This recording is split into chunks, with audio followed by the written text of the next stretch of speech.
Use short words. Use short sentences. Attention spans are short. Write short. Talk short. Think short. Win. You've probably heard this advice in some form or other. You may be in the process of restructuring your writing, nay, your very mental and social life around it. Well, I'm here to bring an end to that maleficent process. We're going to start by talking about one of my pet peeves. Incidentally, the expression pet peeve itself is one of my oldest pet peeves. And it peeves me particularly that it's so difficult to talk about how much it peeves me without referring to a pet peeve. But that's not what I'm here to talk about today. I am here to talk about the appalling impoverization of our language, and consequently of our minds and our inner and outer lives. So yay! Fun topic! Good choice, John! Start out on a light note. That's the way. Look, can we just start over? Let's talk about, I don't know, jelly beans or shrimp. Lovely little animals. Nope, sorry, too late to turn back now. All right, a quotation to set us off. Basically, if someone is using a lot of fancy words and a lot of big concepts, they probably don't know what they're talking about. Naval. Clearly bunk, right? I mean, who does this guy think he is? He's probably just some Joe Schmo on the internet. Let's see.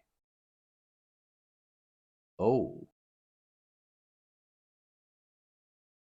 I see. Well, I don't care. I won't kowtow to this man Naval just because of his tremendous popularity and his consistently excellent, potentially life changing advice. It's time to tilt at windmills because I think that Naval, who is probably right a lot of the time, is wrong on this point, and I'm not afraid to say it. Speaking truth to power. All right, let's break this down.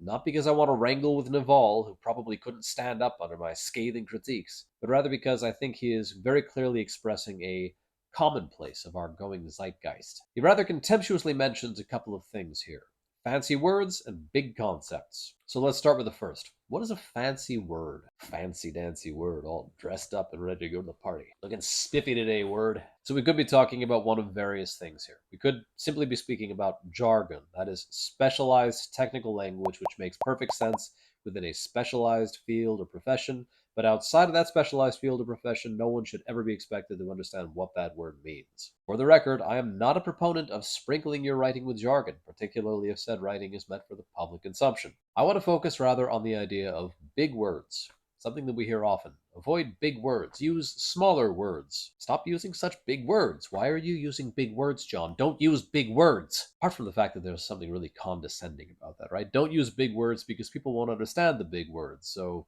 speak to the people. What kind of people do you have in mind anyway? Apart from that, the idea of a big word carries a number of presuppositions that I want to try to break apart here. First of these being that there are a number of synonyms in our language, and that these synonyms are all identical to one another in meaning. They are all perfectly interchangeable, like car parts or Tupperware, and that it is therefore a mark of good style to choose the simplest and most common of the synonyms whenever you're writing. Hence, it is always best to avoid obscure, longer words in favor of shorter, more common ones. To which I say, poppycock and flummery. Let's talk about the consequences if we take this view really seriously. In the first place, we have to allow that our language has just randomly accumulated heaps and heaps of identical words for no real good reason. We've just built up this enormous lexicon of all of these superfluous terms that we can just get rid of because, I mean, frankly, who wants to know all of these things? But this is, on the face of it, absurd. If there's a word in our language which means a given thing, why ever would any author or writer or speaker coin a different term, which means identically the same thing, that no one knows or understands, and try to use it in the place of the common word? Why would writers of the past have gone well out of their way to invent new words out of Latin or Greek or stolen words from other languages if there was already a term present in the English language and universally recognized that would suffice for that meaning? That is ridiculous, and it almost never happened. To believe that it did, you have to think one of a few things of the authors of the past. First of all, that they had a very poor command of their language, and so were compelled to invent new vocabulary, which anyone who's actually read these people will know is clearly false. Or else, all of the great writers of the past were evidently a bunch of pretentious, insufferable bores. They just liked using big words because it made them feel special. They could distinguish themselves from all of the commoners this way, right? And I think that a lot of people actually hold to this view, though some of them might be embarrassed to say so publicly. There are still a few scruples, at least, surrounding the idea of great literature, thank God. But there really is this idea that writing used to be an aristocratic art, aristocratic in the worst sense of the term, where these people just decided that they had to distinguish themselves in terms of their education and in terms of their presentation with all of this pompous literature that really has no substance to it. In other words, they used big words so that they could obscure their meaning and hide it from the eyes of the vulgar and the uninitiated. And to believe such a thing, you have to set aside evidence to the contrary. For example, the fact that Shakespeare was actually wildly popular in his day amongst the common people. But really, do we even have to come to that level? I mean, anyone who's read the great novels or the great plays of the past, who's read them deeply and seriously, will understand that there is a depth there that is very rarely captured in our contemporary literature. Is it possible that that depth is in some way also a reflection of the use of language involved in these pieces of literature? That's my question to you. And if so, does that not somewhat qualify our idea that we should be attempting to use simpler language? So let's talk a moment about what we sacrifice if we decide to just use the shortest and commonest words available to us. Some of the things that we sacrifice are flexibility and richness of expression, resilience of our language, subtlety of speech, subtlety of intention, sophistication, and our ability to convey uncommon meanings. And all of this in order to obtain a workaday clarity. Now, don't get me wrong. Clarity is a beautiful and important part of our language. Clarity is something that we should all be striving to obtain. But there's a question as to how much clarity and depth can go together. I'm willing to admit that the greatest authors are the ones who are able to produce the greatest amount of clarity with the greatest amount of depth. But there are limits here, and these limits are inbuilt into reality, not into our language. We owe a lot of these modern preconceptions to the introduction of journalese in the early part of the last century, and in particular to the writing of Ernest Hemingway and also to a lesser extent George Orwell. Think, for example, of Orwell's very famous rules for writing. I'm going to dedicate an entirely separate video to these rules because I hate them. Okay, not really. They're good on the whole. They are perfectly understandable within their historical context. Orwell was doing some important work with them. I appreciate them for what they were, but I have disagreements with a few of them, and I think that they're very limited and they're very dangerous for anyone who is actually seriously considering a career in artistic literature. And as for Hemingway, what can I say? I love the man's style, but it should not be the only style. And unfortunately, over the course of the past 100 years or so, it has gradually encroached on all of the territory pertaining to literary creation and has swallowed up regions entire in its attempts to transform the entirety of our writing into an extension of journalism. Not only do I think that this is dangerous and wrong-headed, but I think that it actually leads to a poverty of our speech, our communication, and above all, our writing. Naval's comment above is just an extension of this. And I think in part it's also the product of Naval's preoccupation with science. Naval is a great lover of science. He's stated that he wanted to be a scientist. He holds science to be the apex of human truth-seeking. And I think that this has colored his view of what it means to write. It would take me a whole series of videos to explain why I think that this scientific mindset is profoundly and hazardously wrong. And I mean to record such a series of videos one day, just for you, you lucky people. I bet you can't wait. Exciting times to be alive in. But for now, I want to focus just briefly on some of the consequences of this scientific view for language and speech and writing. Science everywhere favors clarity, accuracy, and simplicity of writing, of speech, of thought. And these are, in fact, science's great merits. They make possible the entire scientific venture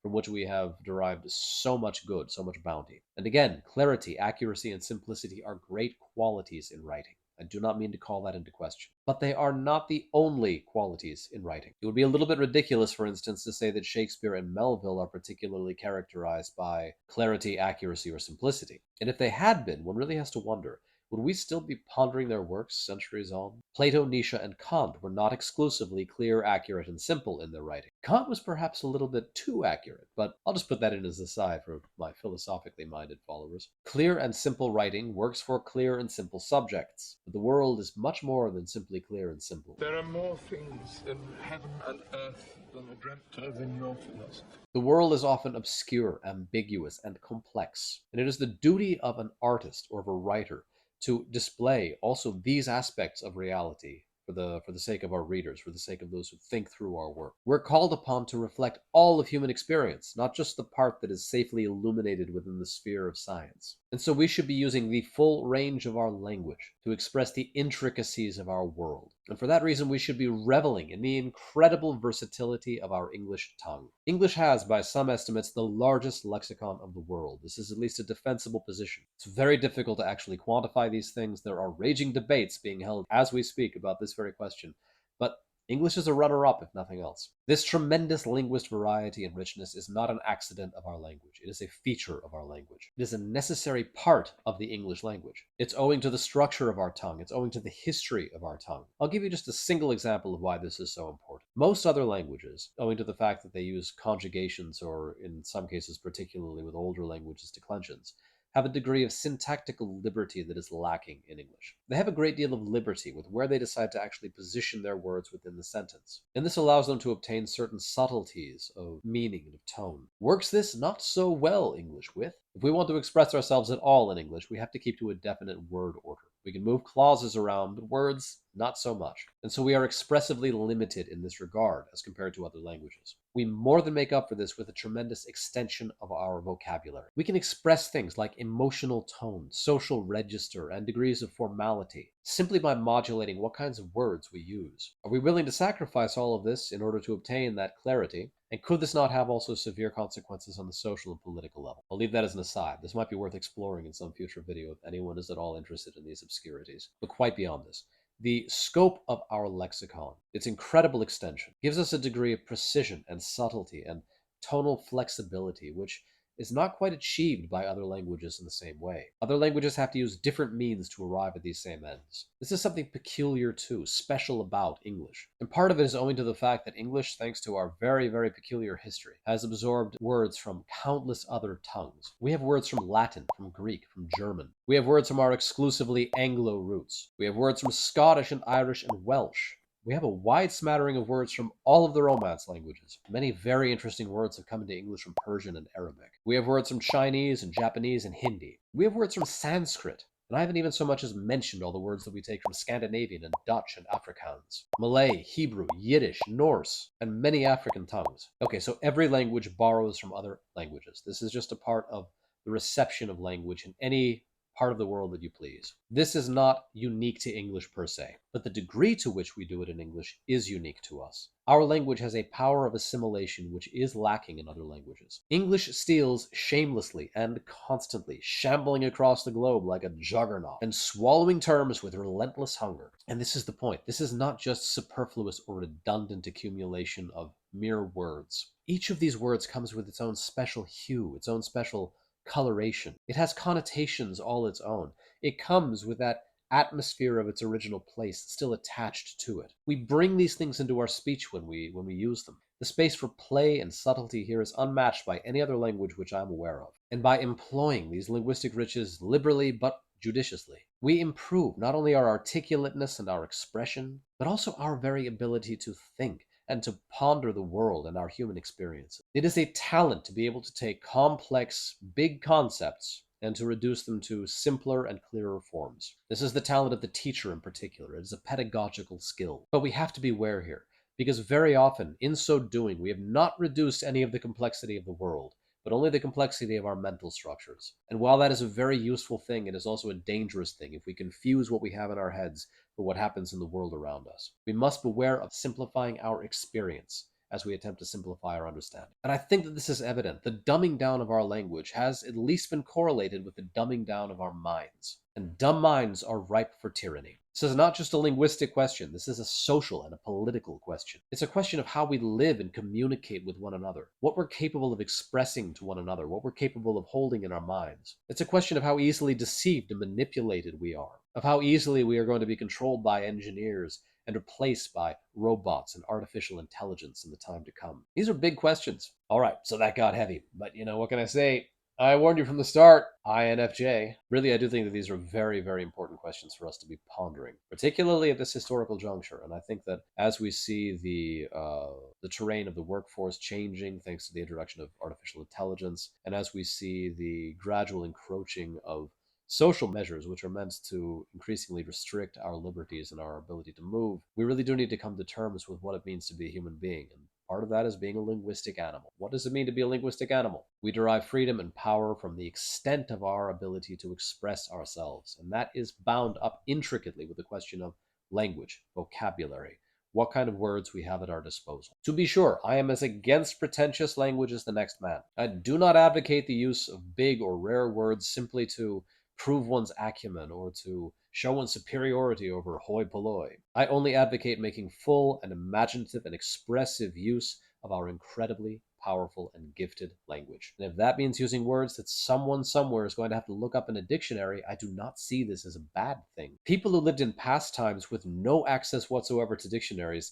somehow produced virtuosos of the English language that are unheard of today. While we, who have dictionaries riding on our very fingertips, somehow expect everyone around us to only use words that we already know. I refuse to feel sorry for someone if they have to rob 5 seconds off of the social media to learn a word which enriches their minds and furnishes their tongues with greater powers of articulation. And that's all I have to say on this subject. So, checkmate. QED. Use big words. Naval is a putz. I'm just kidding, of course. Naval is great. You should follow him. He needs your support. He's just a bit off on this point, and on philosophy, and religion. And you should clearly listen to me and not him on these points, because I too am a tremendously successful business tycoon, boasting a limitless cult like following on all the social media. And speaking of my influence, today, before we close, a word from our sponsors. And those sponsors are me. I wanted to give a brief word on how I'm planning to organize this channel going forward. This is the third video after all, so it's time for the big plans. I'm aiming to make 2 videos a week at this point, and I'm hoping that that's not 1.5 videos too many. On each Friday, I'm planning on publishing a video about writing, editing, self-editing, all related subjects, and on each Monday, a video about whatever is rambling zombie-like through my skull, like today. So that's a neat, clean division. You know precisely where you fall down on those two sides. If you're interested in one and not the other, you can follow me on Mondays or Fridays as you prefer. See, it's orderly, it's clear, it's simple, just like our language should be. And you have the benefit of deciding just which, if any, of my follies you prefer to follow. And if you're on board for both, well, then all the better. You are my true peeps. Since you evidently can't get enough of me, don't forget to sign up for my newsletter. I'll have some interesting things going on there, I hope. And I'll be producing a video as well on just what I intend to do there. I'll probably make a video like that. If it never shows up, well then, yeah, these are just false expectations and lies. This Friday, I want to announce I'm going to be starting the series of videos that I made on self-editing. This is a self-standing, self-editing course. I'm providing it free to the public. Join me to revolutionize self-editing. Join me, comrades. Once again, this is just a way of making editing into an extension of the writing process. Take that creative flair with you as you go through editing, and get rid of all this nonsense about editing being a boring, interminable swamp that you got to try to force your way through. So that's it for my Friday videos for some time to come. I have 9 videos there, so that should carry us for a couple of months. But you might get a bonus video every now and then about other aspects of writing and self-editing or editing. Today, for instance, you lucky people, you got a video which bridges the gap. I hope you enjoyed it. Please let me know down in the comments what you thought of this video, what you think about this issue, whether you agree with me on it, or whether you, like Naval, are rather in favor of incinerating over half of our English lexicon and writing like 5-year-olds. No, really, I want to hear your thoughts, particularly if you disagree with me, because I actually very much like exchanges with people who think about the world in radically different ways to me. So if you think that everything I've said above is just nonsense, then please let me know down below why, preferably in a civil way, and let's talk about it. And if you want to come out like a white knight in defense of Naval, then surely by all means do so, because God knows he needs it. Poor fellow. All right, thanks so much for coming with me to the end of this. Until next time, farewell.